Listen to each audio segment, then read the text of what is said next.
About a year ago, I was approached by one of my clients. She had a podcast that was growing really well in a very good niche, but she was frustrated because she wasn't getting the right amount of clients from her podcast. She had a $40,000 a year package and she was only getting maximum 2 clients a month, sometimes only 1 client. And that was strange because her podcast was getting 20,000 downloads a month. The one thing she said to me was that she wished that she could actually grow her podcast even more, because the more people she had on her podcast would be the more sales she's able to get in return. So she wanted to focus double down on growth. Now, let me remind you people, she had 20,000 downloads a month. Madison Square Garden since 19.5 thousand. She was overfilling Madison Square Garden every single month. And out of all of those people, she was only getting 2 sales. Something was wrong there. And so that is the topic of today's video. The problem is not that you need more traffic. The problem is that you need to be more effective with how you're converting that traffic into paying clients. There are lots of things that we can do here, right? So we can look at what is the offer that we're putting in front of our clients. Are we diluting our message with multiple calls to action? When people are sent to your website, is your website properly tracking and handling that person? Or is it letting that person go to waste without trying to capture them and salvage them for a later follow-up process? Let's take a look at all of those right now. The first thing about the offer, what offers is she putting forward on her podcast? Clarity is the most important thing when it comes to getting someone to move from a listener to taking action on your offers.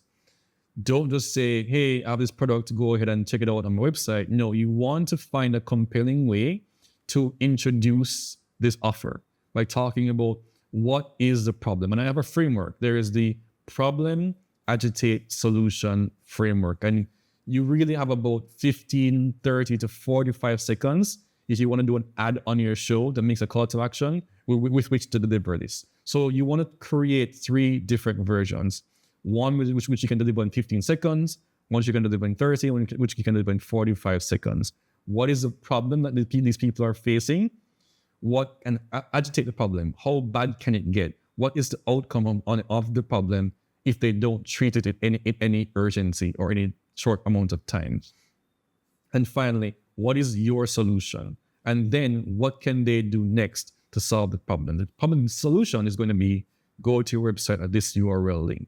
So really make a very clear offer, and the offer has to be very compelling. You know, we can't go into offer creation on this video, but really, if you're not getting enough conversions and you have a podcast of that size, you may need to look at what it is that you're actually offering them.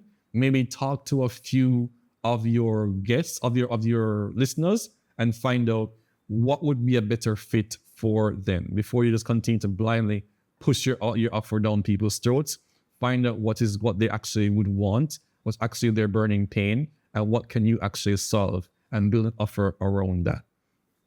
So the next thing is you may be diluting your message. And think about it. Look at how many podcasts have you listened to where there's several calls to action coming through. There is, you want you to follow them on Instagram, follow them on Facebook. You want them to buy your book or get this offer or get this freebie. You're sending too many offers. You're trying to force too many things on people's throat.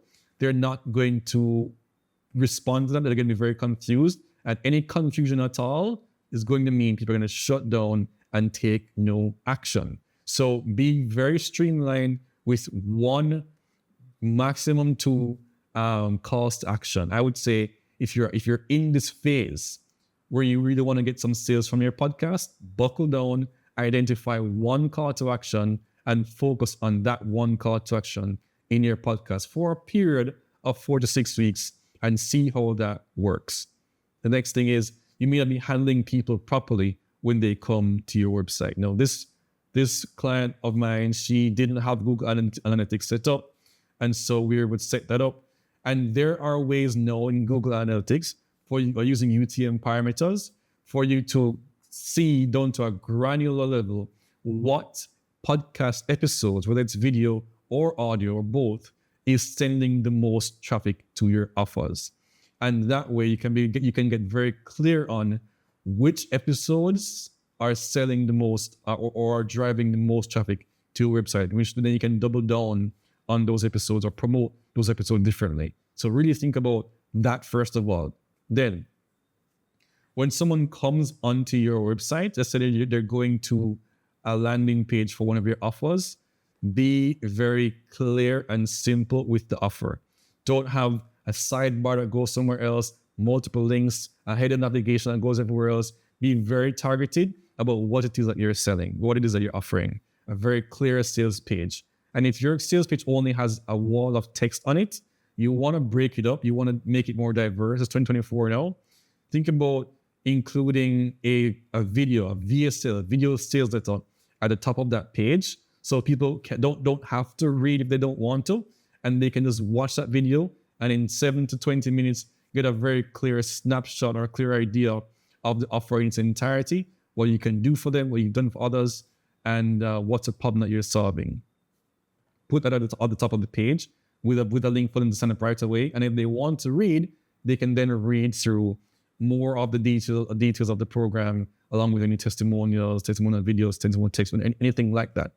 But really, you want to use multimedia on that page because you want to get it really, really honed in for the sale. So again, remove distractions, focus on the sale, use a VSL on that page to increase the amount of chance that people are going to take with you by clicking the button to then booking a call.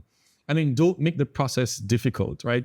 Don't have them jump through too many hoops. Don't make them go click the button and then there is no a 10-step process. Like unless you're inundated with traffic of people who want to buy your stuff, don't make the process too complicated for them to get on a call with you, right? Quickly have the sales page with a button. The button goes to a calendar link, get that calendar, that meeting booked, and just move on. Make it very simple and straightforward. And the last thing is you want to save that sale. Only 5% of people who go to that site, and you may have a higher conversion rate, but at any given time, only 5% of people are ready to buy right now. There are some percentage of people that can be convinced to buy once they've read your sales page, but that would leave about 95% or between 8 and 95% of people who are just not in the frame of mind to buy. And if they go to your website and they're not ready to buy, you may have just lost that person entirely. What you want to do is you want to be able to capture that person still. Whether you're going to retarget them by having them go to your site and a pixel will pick them up, or you're going to have something on your page that's able to get people to join your waiting list or your email list. No, that can be achieved by instead of having a buy now or book now button, you have an apply button for them to join your waiting list or your email list. And that way, if they can join the waiting list, and then from there, you can then sell your offers when you're ready to sell them, or continue to nurture them, or continue to send them your podcast updates periodically. So many different ways here. We went through all those ways.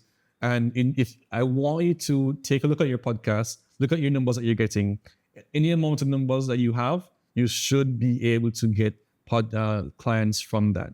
Just knowing about how to use digital marketing in your favor to drive that sale. So I'd love to know how that turned out for you. Definitely leave a comment. Let me know what you thought about this, and leave a like as well. Let me know that you like this content that I'm putting out. If you have any questions about podcasting that you want me to answer, definitely leave the comment down below, and I'll get back to you by creating another video.